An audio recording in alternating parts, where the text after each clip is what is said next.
We're live.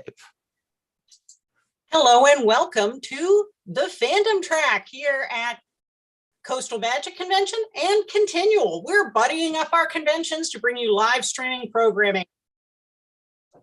And before we launch into this whole discussion of fandom, let's let our wonderful authors introduce themselves, starting with Jessica. Hey, I'm Jessica, and I just realized I have my the wrong name up there. So I'm just going to fix that. I'm Janie Monroe, and it's not a big secret.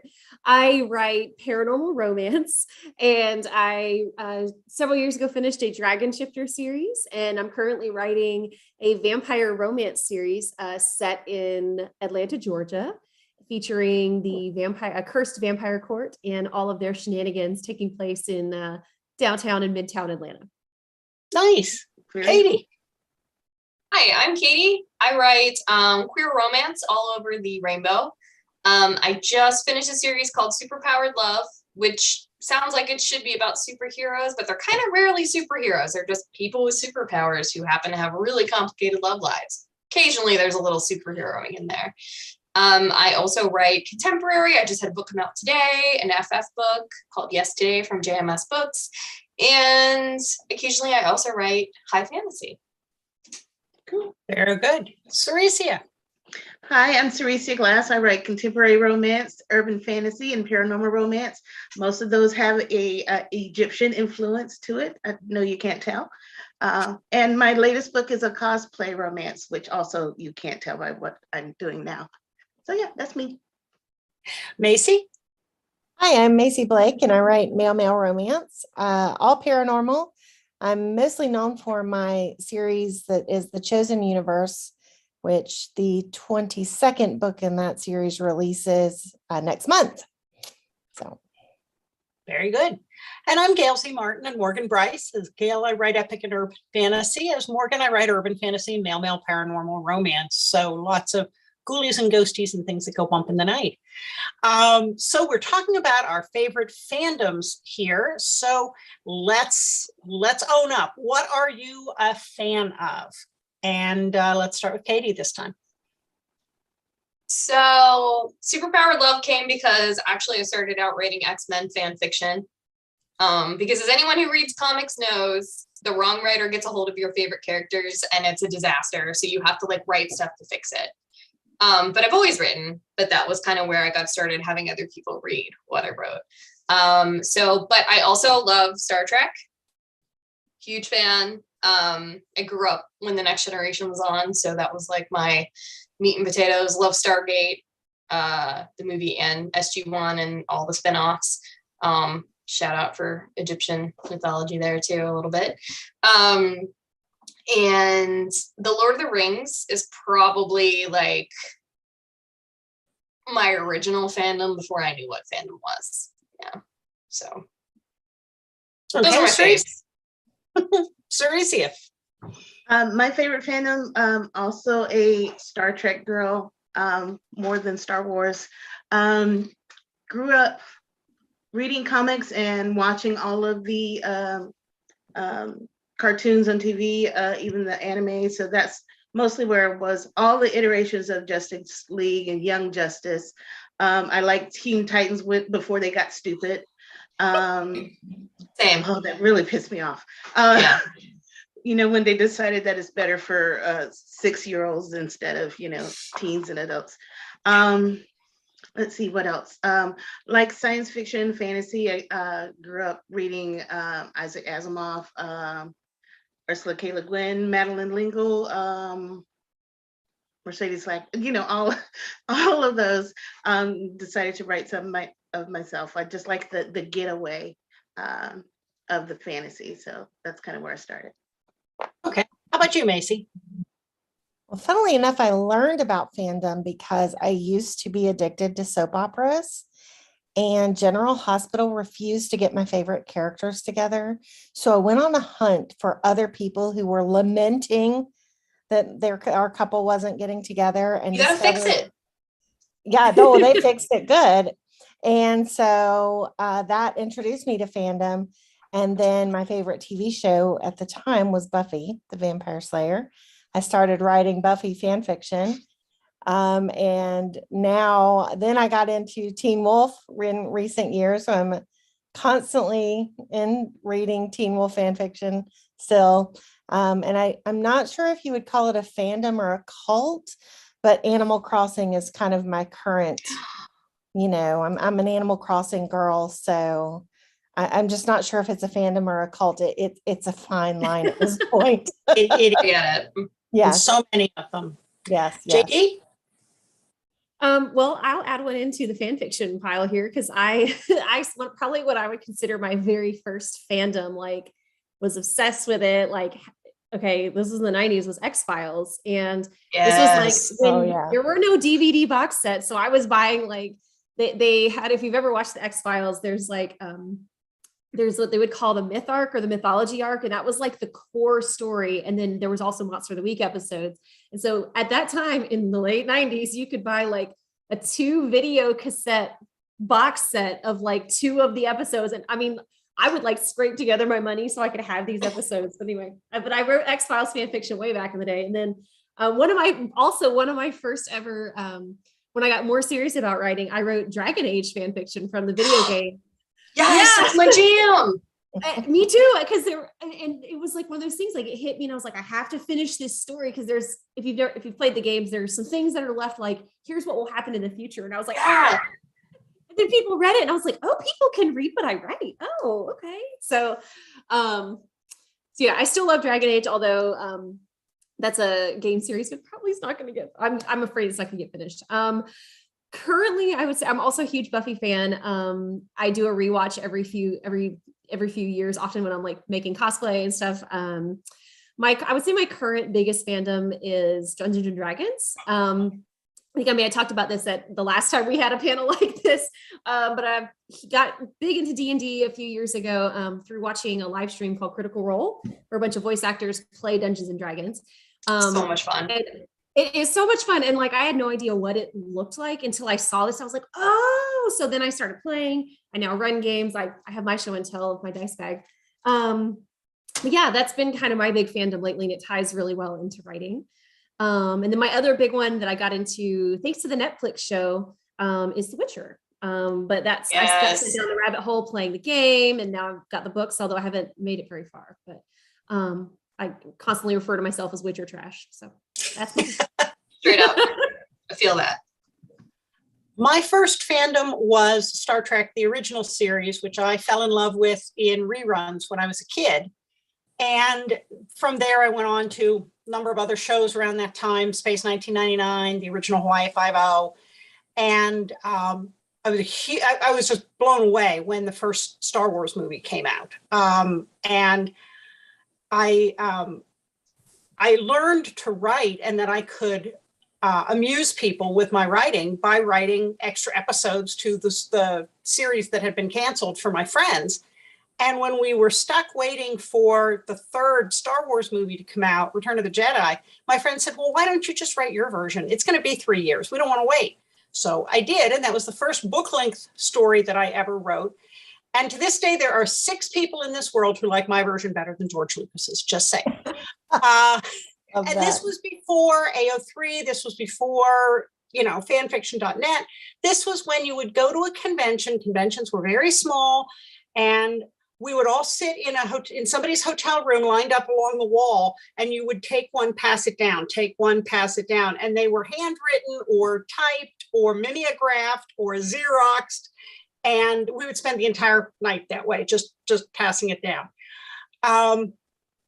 I loved things like Babylon 5 and certain seasons of Doctor Who. I am just now getting caught up on Buffy because I was chasing 3 children under 10 in the 90s. And so watching adult programming just didn't happen. If it was on PBS Kids, I saw it. Otherwise, totally missed it. But my latest and probably biggest obsession, if you didn't already know, is Supernatural. And that one just reached in, grabbed a hold of my soul, and I hope it never lets go. So that one has been a huge influence. And we'll talk more about how fandom influences your writing, but that one's been just a huge influence in a lot of ways. So a lot of people mentioned cosplay, which of course is costuming. as a character or as adjacent to a series, who's into cosplay and what do you do and how does this work for the folks who may be new to this? And I'm going to pick our Egyptian queen to get us started on. You know, I got started on it by going to the Renaissance Festival, which I know seems like a weird time, you know, it's a totally different time period, but you know, going there and seeing all of these people in costumes was just like an eye-opening, oh my God, people actually do this kind of thing. So, and of course, you know, I wanted to me too, so I went and quickly bought a corset and a overdress and all of that and became a tavern wench. And bought a turkey leg and a steak on a steak, and there we go. So that, you know, that also started the corset collection. But and then shortly after that, I went to my first Dragon Con. So this was way, way back in the day. So that was another eye-opening experience, seeing all of those nerds and geeks all in one place, but they were different things that they were interested in. So, and seeing all of the people in costumes was just, I don't know, it's like a whole new world kind of a thing. So, you know, for me, I haven't played like a particular character. I've just kind of dressed up in some of my favorite, well, you know, archetypes or stuff like that. So I've done some steampunk, I've done pirates, I've done Egyptian stuff. So for me, it's just, I just really like now, because, you know, when I started, you know, you had trouble if you were trying to be a character that didn't fit the aesthetics of the character. So if you were a plus size person, you would get some pushback. If you were a person of color trying to play this Japanese character with blue hair, you got pushback. So I'm glad to say that that has been changing and people are a little more forgiving. It's just about the love of becoming some of your favorite characters, whatever characters those are, and just, you know, for a day, for a couple of hours or whatever, you get to be them in a way. So you get to kind of drop who you are and you can get to be this person. So it's kind of freeing in a way, even though you're kind of hiding behind the costume that you're doing, but it's also kind of freeing because, you know, sometimes you can play a character that's totally against your personality and that kind of helps you, you know, be more free and more engaging and energetic. And, you know, you just start talking, especially if you see somebody that's in the same costume that you have, and just being able to strike up that kind of conversation where if you were just you, maybe you'd just be over at the counter drinking on your diet soda. So that's what I really love about cosplay, is that how it gets you out there and gets you out among like-minded people. Very good. Macy, how about you? I am not into cosplay, which is odd. Now that you're mentioning it, I'm wondering why. But I can tell you a fun story. I was at YowieCon several years ago, and it was the first time I had experienced readers dressing up as an authors. I'm good friends with Charlie Cochet, and some readers came to that event to see her in full thirds cosplay. Nice. And that moment was like, it's like author goals, you know, when you go to an event and readers are like dressed as your characters. I can't like imagine, like, I know how she felt because she was just so overwhelmed and stunned and thrilled. And, you know, so, you know, alas, I do not dress up, but I can't wait for hopefully one day some readers to cosplay some of my characters. I think it would be super fun. I love thirds though. That makes sense to me that Yeah, someone would, Oh yeah, full tactical SWAT gear. It was amazing. Oh, yeah. Yeah, it was amazing. Yeah. Now, if they'd have just brought a tiger with them, that would have completed, you know, tiger, cheetah, lion, panther, you know, that would have really made the outfit. It would have, and I there were perhaps stuffed animals involved. I'll have to check the photos and see if they maybe tried to sneak in a little. I've never, pardon me, I've never cosplayed a particular character, but I've done Renfest for many, many years. And so I have the Tavern Wench outfit and several variations of that and some steampunk stuff. And one of the things I absolutely love about going to Dragon Con is just standing there in the Marriott and watching all the marvelous costumes And the extravagant expense some people go to, especially with those hand-tooled leather ones, but the creativity and the, Cerisa, you were talking about people who are just being whatever it is they love. And I love seeing the characters reinterpreted, and, gender doesn't matter, age, body type, race, people just dress up as what they love. And that is so much fun to see. And also the mashups where people will put 2 or more fandoms together in their costume. And now you have to guess what they are. And it's so creative and it's done so brilliantly. And I just love watching it. And kudos to all the cosplayers out there for making those amazing costumes. JD, how about you? Well, it's funny you talk about Dragon Con. I went to Dragon Con like 10 or 11 years in a row, right up until the pandemic. And then I didn't go last year, but yeah, I've been into cosplay for longer than I've been writing books. I started out, my very first cosplay was, I guess if you let it count as cosplay, my friend and I went to see, I believe it was the 3rd Harry Potter movie when it came out in the theaters. We were like, let's be nerds and make cloaks. And so like nice. In my teeny little college apartment, we had like 7 yards of fabric to make Hogwarts cloaks. And I met some other fans of, I started out going to anime cons. I met some fans.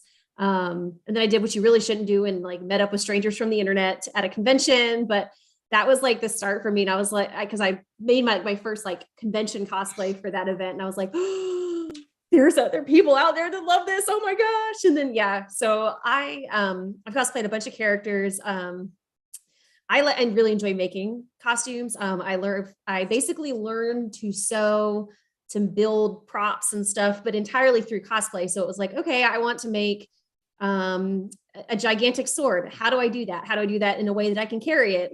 How do I make leather hot pants? How do I do this? So I've picked up a bunch of crafting skills just to make costumes. And yeah, kind of like several of y'all have said, there's something that's really neat about it, that you kind of get to step out of who you are. Like maybe you're shy and you wouldn't go strike up a conversation with a random person, but when you're in costume, some people are like, oh, you think you're really the character. It's like, no, it's not quite that. It's more just that there's something about stepping out of your own little bubble where you're like, okay, well, maybe I am shy, but right now I'm someone slightly different. And I can pretend to be somebody who's confident. So one of the cool things about cosplay is it often is like a signal to people to what you're into. Right. Like when I first started getting into, like I said, Critical Role earlier, my first time I cosplayed from it at Dragon Con, it was, it had a following on the internet, but it wasn't huge like it is now.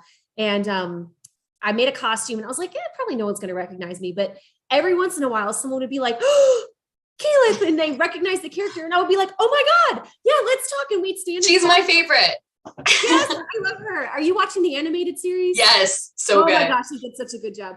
But people would like walk up and then you like, it's like you instantly have a connection to people. And yeah, so that's what I really love about cosplay. And I haven't done much lately. Just again, I feel like you have to qualify everything over the last couple of years with the pandemic. But locally, we have a superhero group that does like charity stuff and goes to the hospitals. But like obviously, right now, a bunch of strangers going to a hospital with immunocompromised people is probably not the best thing. But that's also another fun thing is doing events with kids and stuff. So yeah, nice. Katie? No, I've never cosplayed. I have, stern Victorian schoolmarm outfit. I have steampunk outfit. I have like different things for different occasions, but I've never done a specific character. But I do love recognizing people. Like I saw a Percy DeRollo at C2E2, Chicago's Comic Con, like a few years ago. And I was like, Percy, no mercy, Percy. No, like Percy, you really do immediately like have that connection with people, and then I heard him trying to explain who he was to someone who had never even played D&D. Right. And it was really funny. Yeah. But like, I think there's like that instant, you have an instant affinity with someone if they're dressed up like a character that you have an affinity for. It's like, that these are your people. It's like, It was like when I wear like the Starfleet shirt and I'm like, it's the nerd beacon. They all know that I'm their people and like, you know, but like it's like the extreme version of the nerd beacon. It's the best. Yeah, exactly. Now, how about gaming? Gaming is another aspect of fandom in all its different forms. I got into D&D back when it was still a satanic cult. It was. And those monster manuals are worth something now. Yeah. But I loved how immersive it was and how you could get totally in your head in this adventure, and you'd look up and it would be 6 hours later, and it's really just a bunch of people sitting around a kitchen table eating snacks, but in your mind, you have been places. And Yes. I just loved it. And I have had a lot of times when I haven't had time to play, but every time I have gone back and played, it's just been as enjoyable as it was the last time. There's so much out there now to pick from. What are your favorite geek games, JD? Well, I'm just going to throw out there because I saw a couple of you perk up about D&D. Just going to put out there in 2020, we had a game of what we call a one-sheet game called Honey Heist. So I love Honey Heist. I'm just throwing out there, if there's some authors or readers who want to play D&D, we can put together a one-shot for Coastal. But yeah, obviously, so for me, D&D is a big one. I'm playing we actually just ended one campaign. I played one game with my best friend from college who now lives on the West Coast. So I play with her and her husband and their friends, and then I Zoom in basically. And so I get to see my friend who lives in Oregon basically every week. And then I play another game with some other folks. And yeah, it's like you said, one of the cool things about, I sound like a D&D evangelist, but one of the great things about D&D is depending on the people you're playing with, it can be a different kind of game. So it can be a war game where all you do is fight. It can be a role-playing game where you roll a bunch of dice and then end up having an orgy with a bunch of halflings, which happened in our game. Like, so not role played out, like that was Fade to Black. My character did not partake, and you can, like, depending if you have people who are like really into storytelling, like you have these really emotional plot lines, like, and you're discussing like philosophies of what's right, what's wrong, like black and white morality. It's just really neat. So yeah, obviously I have a lot of feelings. I love D&D. I enjoy some video gaming as well. I'm pretty particular just because it takes a lot of time, and as of trying to write a lot of books, there's not a ton of free time to also play video games and do all the other things and, exercise and eat and stuff like that. I do enjoy role-playing games like Skyrim, Dragon Age, Horizon Zero Dawn, which the sequel to that just came out last week. But nobody has PS5, so I can't play it. But I love games like that are very immersive, that have a storyline to them that's really engaging. Yeah, I enjoy gaming. I tend to enjoy now games that I can either, they have to have like a really robust storyline, like The Witcher, amazing game, BTW, or something that I can play socially. So like I'm playing a free-to-play game called Lost Ark with a friend of mine, and it was mostly just because he was like, I'm hearing all this good stuff. Do you want to play with me? And I'm like, okay. So, and I enjoy it. It's nice to have something that you get a quick reward. There's a lot of science on the like the reward mechanisms of video gaming, and basically it's like, okay, you get a task, go do this thing 5 times, and you get some points and a little congratulations. And we don't get that very much in real life. So yeah, that's most of my gaming though. Okay, Katie? Yeah, I have a couple different D&D groups going right now. I finished a 2-year version of Storm King's Thunder that we just did, that I ran, and I'm in 2 or 3 different ones. Actually, I'm supposed to have one tonight, but I'm here. Yeah, I have my dice bag too. It's a dragon egg. Oh, nice. My editor knitted it for me. Isn't it cute? Cool. It's full of dice. Yeah. But mostly we play on either Foundry or Roll20 nowadays, because getting together is difficult. I love 5th edition Dungeons and Dragons. I used to play 3rd. And 5th is so much easier. Very, very streamlined. So if anyone is intimidated by the idea of D&D, don't be. It becomes second nature really quickly. And especially if you're playing online, it does all the math for you, which is really nice too. You don't have to do all the math in your character sheet. The character sheet is a little intimidating to fill out at first, but it's not that bad, I promise. I love board games as well. My favorites are, I love 7 Wonders. Lords of Waterdeep, which is actually a D&D base. It's based in Waterdeep, the city of Waterdeep, which everyone who's played in the Forgotten Realms knows. Yeah, I love board games in general. It's a big thing with my family, especially Euro games like that. And I love video games. Dragon Age is my all-time favorite. I've also written fan fiction for Dragon Age. I love pretty much everything BioWare. I love Mass Effect too. They're basically they're really good dating sims with also epic storylines. Like those are the kinds of video games I get most into. But I also love like sim games. Like Stardew Valley is one of my all-time favorite games. I've played it like 80. I think I've married like everyone in the town at some point. I've played it so often. I love games like The Sims. I love my husband calls it playing with my dolls. So yeah, I love stuff like that. I love gaming. Gaming is a big part of my life. Yeah. And it's also kind of with D&D, I think it's like when you write books and you write them for other people, you write them to sell. I think that's kind of writing something for yourself. And I think that's really important to me is like, I get to keep some of that creativity. That's like, it's like a recharge thing for me to do something like a creative gaming situation. Cool. Cericia?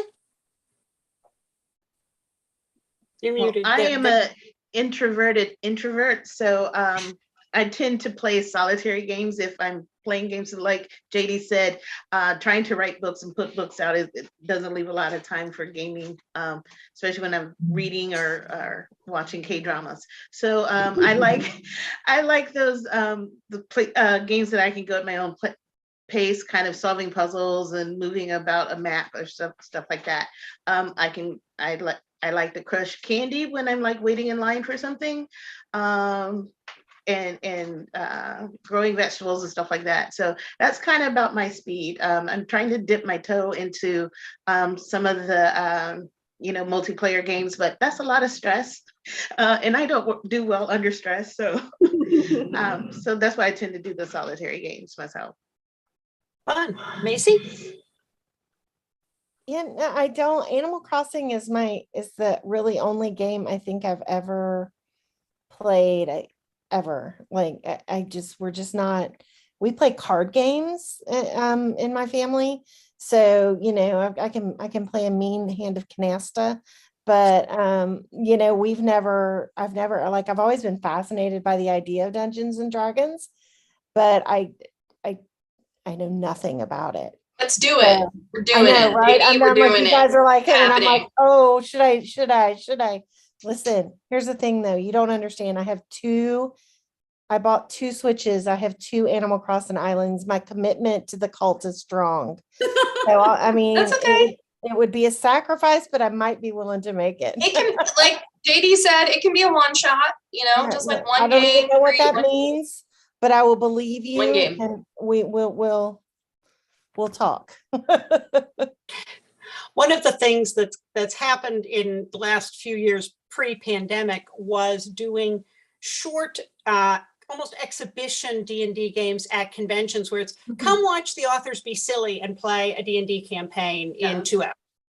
And so I participated in a number of those, and you've got to be creative with what you're given to work with. I rolled a really crappy mage who had like 2 hit points and very, very little ability. But he had these tiny little worthless spells that he could use. But there was one time when the guest of honor at the convention's character fell in a lake and was going to drown. I saved his life by turning him into a fart, and he rose to the surface and didn't drown. I've never let the guest of honor forget that I turned him into a fart. But yeah, I saved his life. So that has been kind of fun. And those were short duration. And that's D&D. That's the magic of D&D right there. In one short story, you just laid out the magic. There was another campaign where I rolled a really crappy fighter. I should never gamble at dice. And again, 2 hit points, So he stole all the salt cellars from the tavern and threw them at people. By the end of the campaign, my character had killed more of the enemy soldiers than the fighter, because apparently I could throw even if I couldn't throw dice, and winged enough others that the fighters could take them out. So this all from purloined salt cellars thrown at the heads. So but I loved having to look at this and go, I got a crappy character here. He can't do much of anything. All right, well, what can he do? The best. Arts and salt cellars, That's what it is. So we've all talked a little bit about it, but let's talk about it some more. Fan fiction. How did you get into it? And do you still write? Tell us anything you want to about your relationship with fan fiction. Katie? Yeah, I haven't for a while. I think actually the last fan fiction I wrote was for Dragon Age. After Inquisition came out, I wrote some, which was the last one, and we're still waiting on the fourth one, forever and ever and ever. Yep. But I think that was the last one I wrote. I still read it occasionally, and I have a lot of friends. And also, there's kind of collaborative fan fiction games around a lot of times. And I've played in a lot of X-Men ones where everyone grabs a character and you all write like a different character. So there's a couple of characters that like I've like written a lot of in like X-Men games and stuff. So, or like, Marvel games in particular, like I always write Human Torch. I read a lot of himbos, Johnny Storm from the Fantastic Four, like just really doofy people. At North Star and Aurora back there. I've written both of them in games. Like it's just, just like a fun game to play with your friends and everyone kind of, and you end up with these epic storylines with people you don't know and you make really good friends. Yeah, that's kind of the latest I've done with it. But I think I first got into it because I just started reading it because I didn't like what the comics were doing, and even before that, actually, I discovered Slash because I was looking for stuff on Star Trek Voyager when it came out. That was kind of when the internet happened too for me. It's like that mid-90s moment when we all had dial-up. And I remember searching for Voyager and finding a Tom Paris and Harry Kim Slash party. And I was like, I don't know what that is, but I like them. I was like 14. I was like, oh, nice. Okay, I get it. So I know Kirk and Spock are like the OG Slash, and that's where it comes from. So it feels appropriate that that's how I discovered it. So I have a long-standing relationship with fan fiction, but I really didn't write it until I was probably in my 20s, and then now I'm in my 40s, and I still engage with it regularly. Mm-hmm. Cericia? I don't really, I don't write fan fiction, but I do like to read it. So, but again, I'm a Gemini, so I have a short attention span, so I tend to hop to different stories, different forums. So I don't have any favorites that I can call out, but I do like to read them. Okay, Macy. Sorry, I had to unmute. My German Shepherd's at the door and she is not happy. So if you hear snarling and barking, I'm safe. And they're like the chattiest dogs too. Like they can't stop talking. She's so mad at me right now. Like she's dropping balls outside the door. She's squeaking them and dropping them. And I'm just like, keep having to mute myself because I'm like, oh Lord, the squeaks. It's okay. And anyway, so my current relationship with fan fiction, I mostly read Teen Wolf. I'm still really into reading Teen Wolf fan fiction. And I have written, which will never be posted anywhere for the world, but it's for me, like a really dark post-apocalyptic Teen Wolf saga that's like pure, just my id going crazy and having a lot of fun with that. So it's when I need to like jumpstart my brain, or if most of my stories are a little lighter in tone, and if I'm needing to write something that's darker, that's where I head, because everybody dies in that world. Can you tell us what the ship is in it? Hysteric. Okay. But yeah, that's awesome. And I also have Peter and the sheriff. Nice. Yeah, so that's nice. The other one in there. So but I read a lot. I still read a lot of Teen Wolf. But Buffy was really what got me started writing. Writing was always something I had done, but I never shared it with anyone. Nobody ever, like, it was always me scribbling in my little spiral bound books, and everything. And when I started writing Buffy, I wrote Spike and Xander, and became really well known for writing that couple. And people really enjoyed what I wrote, and I got so much positive feedback that I realized that it was something that I was good at, and then I had to take that and say, okay, well, what if I tried to write something that was mine? And that's what actually led me. There was a couple other Buffy authors or who became published authors. And so I watched their journey, and then I followed their journey. So it was very fun and very freeing to know that like I had a confidence in what I was able to write because I had started and I had gotten that instant feedback, both positive and negative. And so I learned a lot about the craft just by what people loved, what people hated, what got a reaction, what didn't get a reaction. And that's all stuff that is carried through to what I write now. And Jennifer Lynn Barnes did a speech a while back at a convention for authors, and she talked about how important it is for authors to build their own fandom and the elements of building a fandom. And I've done that from the beginning because that's how I got my start, is, as you look for those things that are really special and the relationships that are special. And then you try to give those to your fans in whatever format, whether you're gaming or we're, writing romance novels or, doing a television show, you make your fandom. So the fandom has a very special place in my heart. I do read Marvel and supernatural fan fiction as well. So, in all of my spare time. As I know, so we're all like, in what little time we have. Right. Yeah, I always joke that Supernatural / did a great deal to launch male romance, because I think so many of us really got into things reading that. And Macy, I also agree with you that one of the things that's wonderful about fan fiction is that because it's not written for money, it is written for love. Right. And so often when you're trying to make a living as a writer, you have to look at a story that pops into your head and go, interesting, but is anybody, will it sell? Is there an audience? Yeah. And you end up having to maybe not tell some stories in that way because, there are probably 5 people out there who want to read it, or not enough to make it worth not writing something else. But with fan fiction, it's just for the love. 5 people love it. All right. Doesn't matter. You don't have to make thresholds. So that's a wonderful thing about it.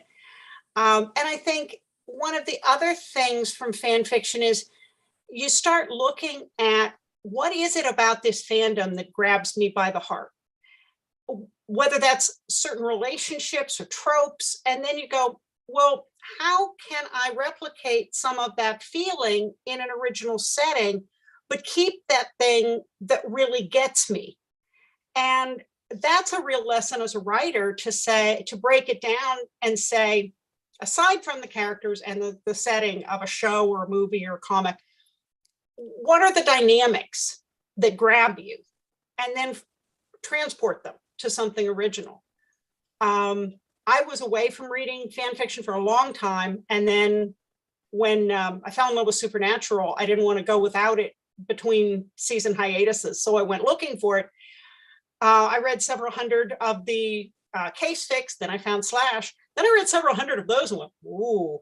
And then I said, I wonder what the non-fandom published stuff like this looks like. And then I read several hundred of them, including all of yours, Macy. And quite a few of yours as well, Katie. And said, this is just too darn much fun. And that's where Morgan Bryce came from, because I wanted in on the fun. And so there's a direct line from loving fanfic to Morgan Bryce. And I wouldn't have it any other way. JD, what about you?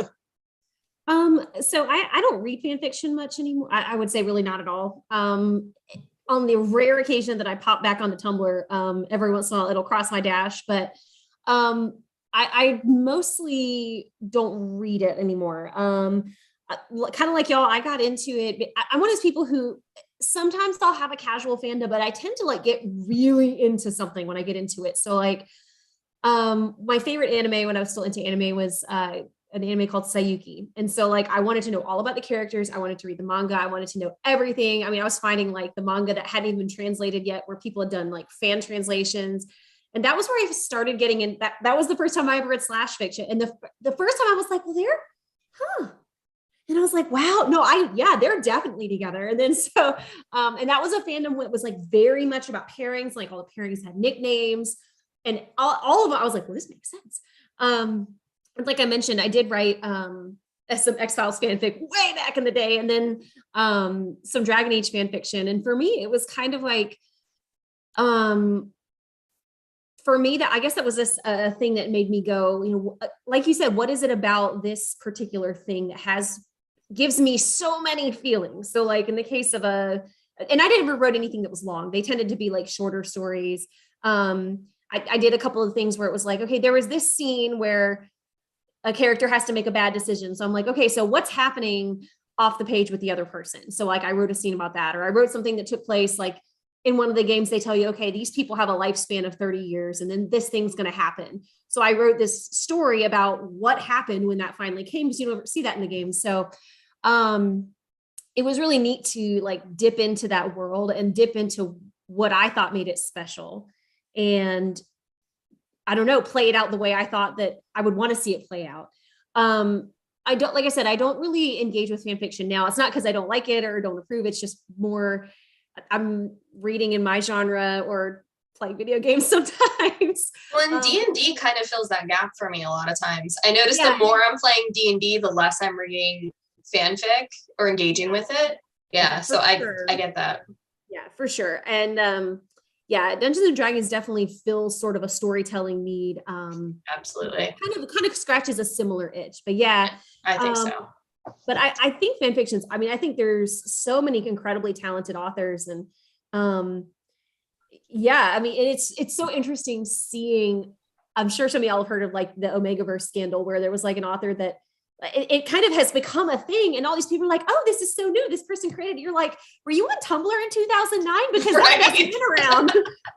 That was a super Hulak thing way back in the day. Like all this people, it's like, no, you guys. Let's tell you about the dark times. You don't get to copyright that. No. And I don't mean that to stir up any it's just that it's so interesting. It's true though. Come out of fandom that have been in fan fiction spaces forever that are becoming like mainstream. And I think it's really cool. Mm-hmm. So last question before we do our final round. Another big piece of fandom is decorating your personal space, bringing the fandom home to your decor. I've got friends who have a different fandom in each room of their house. This is the Doctor Who bathroom, and this is and then other people, who have stuff just all over. So fess up. Do you use fandom in your decorating, Cericia?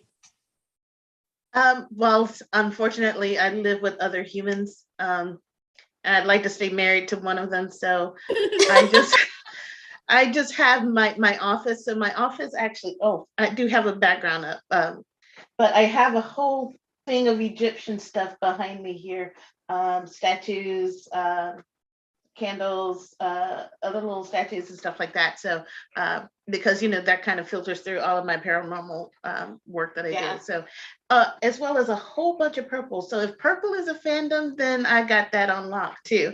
So those are my two biggest ones, just in the office though.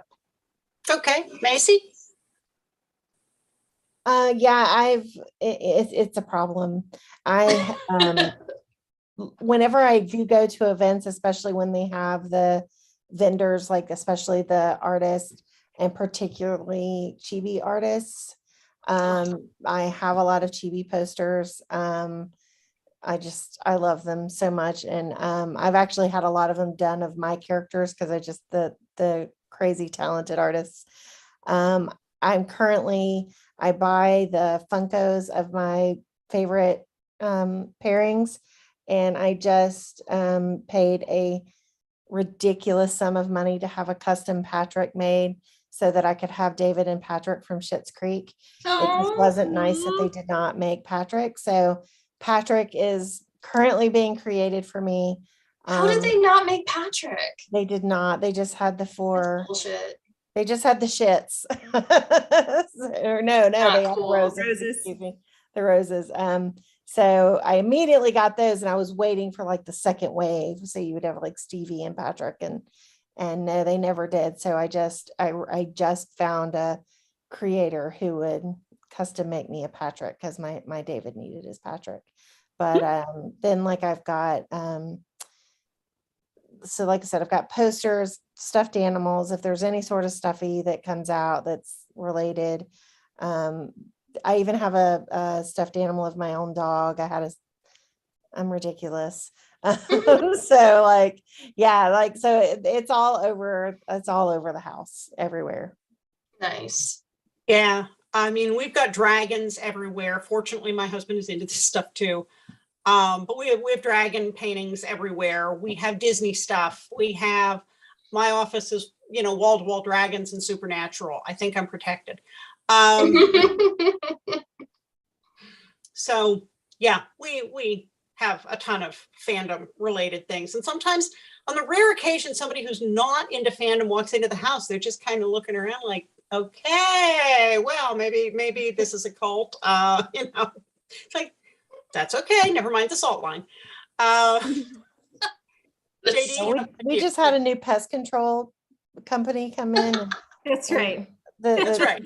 Sweet little man took one look at my office and said, I have some questions. Like, sit down, my friend. I will answer them all. Like, Let's talk. Let me tell you a few things. So yeah. I don't have a ton. I do have some art prints and stuff that I've bought at conventions. My living room, which I'm not there now, but is kind of like low-key fandom. Not low-key, like Loki, but low-key. kind of down low. So I have a bunch of there's an artist, actually I bought them at Dragon Con, that they do these prints that are sheet music, but then it's overlaid over like a print. So like I have a supernatural one that's like Carry On My Wayward Son. I have the Firefly theme. I have the Harry Potter theme. I have like 3 or 4 of those and a couple of posters that like they wouldn't jump out to you. Like it doesn't look like a comic book poster. So they're all kind of look like just framed sheet music. I'm a musician. So I have other music related and movie related stuff in my living room. So that's like my room that makes me happy. Then I have a couple of like, just like I said, cool prints that I've put in my office. I'd love to do my office a little bit more, but it kind of needs an overhaul. I had to put a curb on myself because not recently, but I guess when the Funko thing was really starting to take off, I was like, oh, I need that one and I need that one and I need that one. And I realized I was going to have a problem because, I was like, oh, I'm only going to get the ones that I really like. And then they just started making them for everything. And I was like, no, ma'am. So I finally had to stop. So I do have a small collection of those, but I made myself not buy anymore because they're so cute and it's so easy to justify. So I was like, nope. My most difficult fandom vice, I guess, right now is buying dice that I don't need. But I did think I would show off. This is not at my house, but if you're a Supernatural fan, so for Christmas a few years ago, my parents built a little free library for me, but it's at another location, and it's blurred on there. Oh darn it! I'll have to post it in the group. It's a TARDIS, but it's not working to show because of the Zoom blur. Can you see it? Sort of. Yes. Maybe. Yeah. It is a life-size TARDIS with bookshelves inside. It's a Cool. library where you can go and like drop off books and take books, and every once in a while I'll see someone post on Facebook. They're like, there's a TARDIS out on such and such road. I'm like, so. But That's it's not. so cool. It is fun though. But yeah, I'm low key on my fandom stuff in the house. Mostly just because I had to hold myself back, or else I would just go nuts. Okay, Katie. Yeah, so like Ceresia, I would like to stay married because I like my husband. And he's into a lot of stuff that like he really likes The Witcher and stuff too, like now that it's on Netflix. But yeah, he's not quite as intense as I am, let's say. So this is actually my office. Actually, I'll just show you. So this is a map of Thetis, which is from Dragon Age that I got at a Renaissance fair. That's a Tolkien map, right? Let me see. That's Gondor. that's Spider-Man. These are Spider-Man prints that I got at Comic-Con. These are Oasis posters because that was my favorite band in high school. There's my Rohan print. Yeah, so I keep it all kind of located centrally in my office. So that it's not quite so thing. Oh, and also I have this really cute, another thing that my editor made for me is